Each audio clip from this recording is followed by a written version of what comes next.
In 1967, I was a 20-year-old student at the United States Merchant Marine Academy in Kings Point, New York.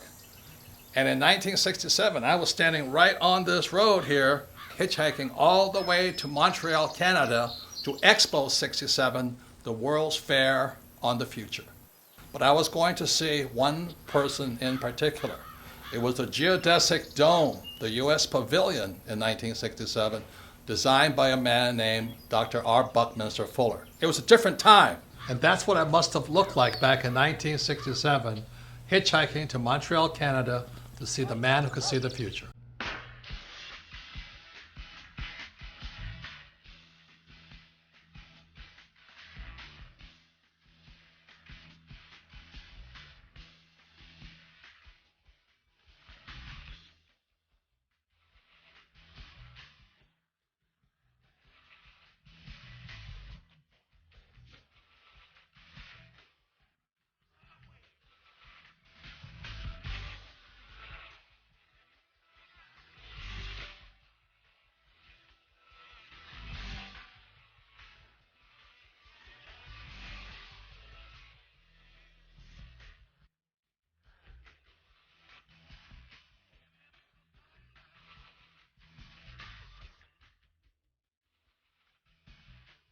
Fuller was a futurist, and he was one of the first persons that systematically defined how you and I can see the future.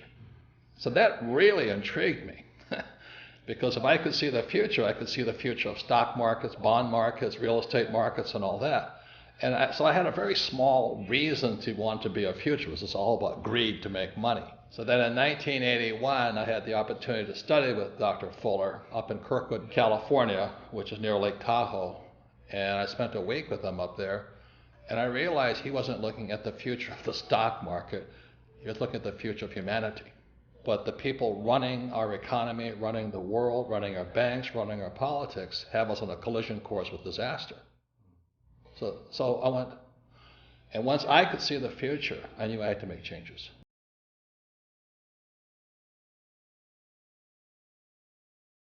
I was in rock and roll. I had bands like Van Halen, Boy George, Duran Duran, The Police. And I was having fun, man. It was sex, drugs, rock and roll. And I was in my 30s. I thought it was a hot life, great life, Then I met Fuller, and then I changed. There's more to my life than just making money and selling hats, wallets, bags, T-shirts, and, sex, drugs, rock and roll. And so after 1981, I started studying with him more earnestly. I studied his books more earnestly, especially his book, Critical Path. I started applying what Fuller's teachings on how to predict the future to the markets, because that's my interest. That's my Rich Dad and Bucky Fuller, that's where they come in line. They say the same thing. The markets are manipulated.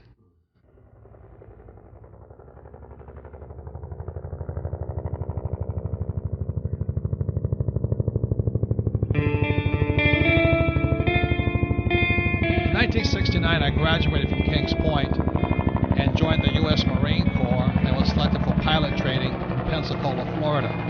In 1972, I was flying helicopter gunships in Vietnam. Also in 1972, my rich dad sent me a letter saying that President Nixon took the dollar off the gold standard in 1971. He said, be careful, the world was about to change. So in 1971, was when our wealth began to be stolen.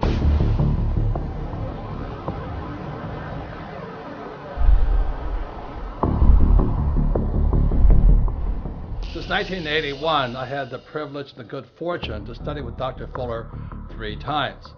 And then when he passed away on July 1st, 1983, I really felt a complete loss, yet a responsibility to pass on the knowledge and wisdom he had taught me in my class.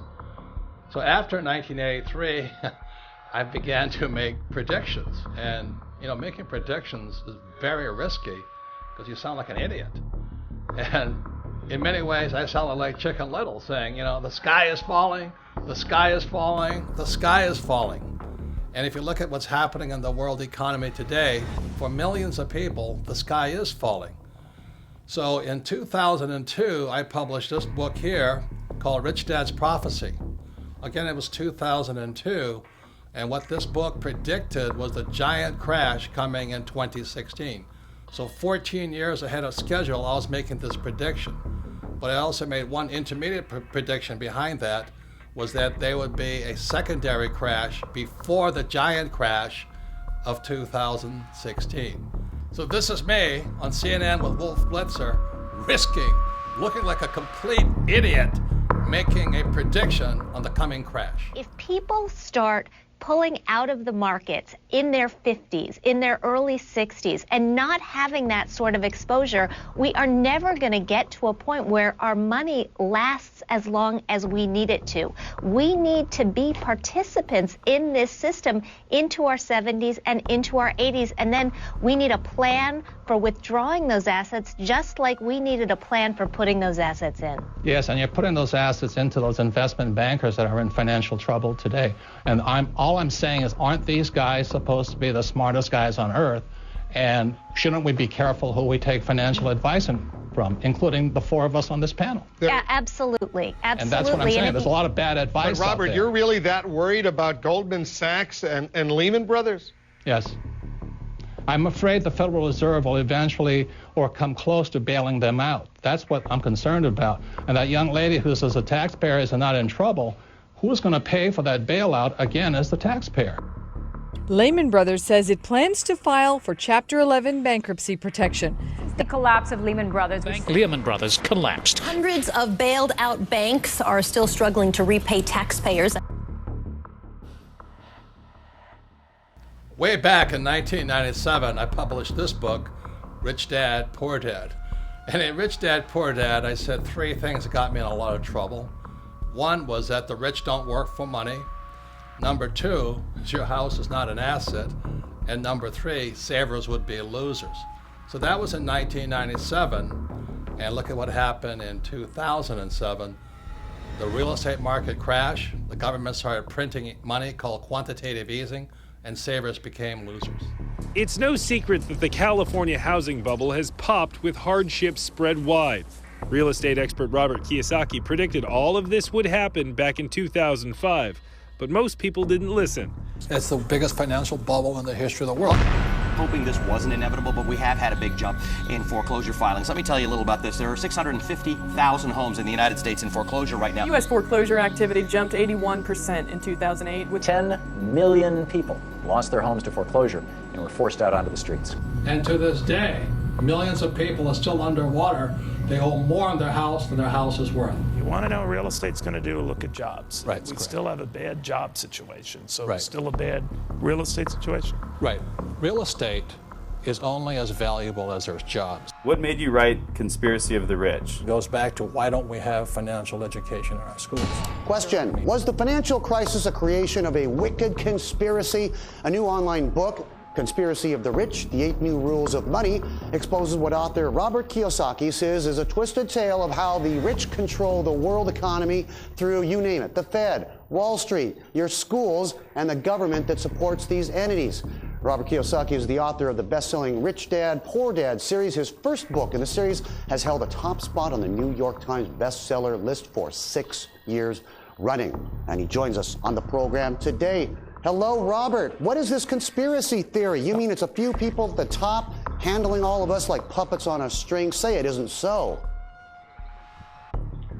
Well, I wish it wasn't so, but I've been a student of this crisis since around 1983, and I could see it coming back in 1983. People that are following the old rules, such as work hard, save money, get out of debt, live below your means, and invest in a well-diversified portfolio of mutual funds, you're getting wiped out. So behind me is the Cashflow Quadrant. It is book number 2 in the Rich Dad series.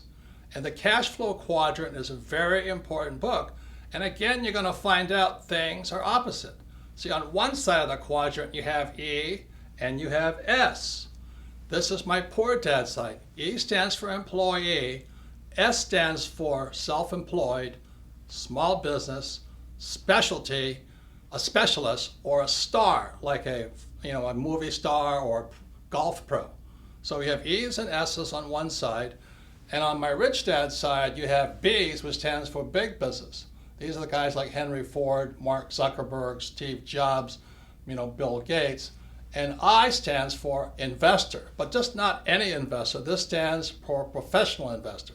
See, most people who invest on the E and the S side, they invest in 401ks, they invest in IRAs and Roth IRAs. These guys are passive investors. When we talk about investor, we're talking about proactive, professional investors.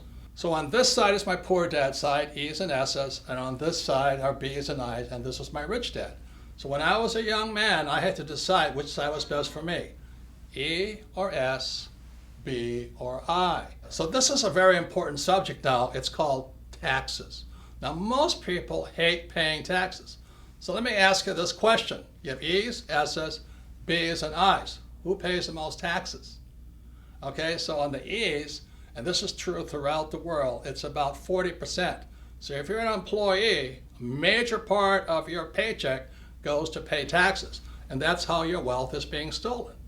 If you're an S, which is self-employed, movie star, or a specialist like an accountant, attorney, or a doctor, you pay 60% and higher. So the E's and S's pay the highest taxes possible, and these are the people who went to school and they're told to work hard for money. On the B and I side, which is the rich, the B's pay 20% in taxes. They pay much less, and the I's, the professional investor, pays as little as 0% in taxes. So some of you are saying this is not fair.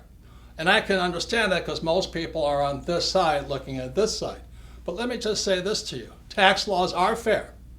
You see, tax laws don't care if you're rich or poor. You can be rich or poor and still pay 0 taxes. You can be rich or poor and pay 20% in taxes. See, what is not fair is the lack of financial education in our schools. So these people on this side have no idea how these guys are making much more money and paying a lot less in taxes. So let me just say this. For those of you who have read Rich Dad, Poor Dad, or if you haven't, look at Rich Dad, Poor Dad one more time. Lesson number 1 from my rich dad was this: the rich do not work for money. See, these guys here on the E and the S side, they work very hard for money, and they pay the highest taxes. What Rich Dad said on the B side, you should have people work for you, so you pay less taxes.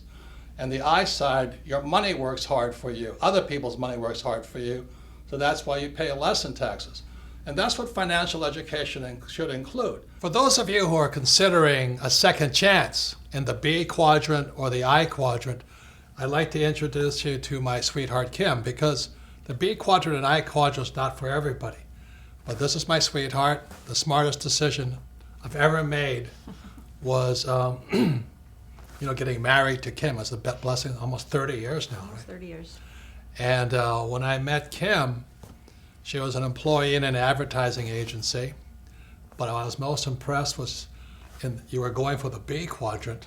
Yes. And you had a little network marketing business.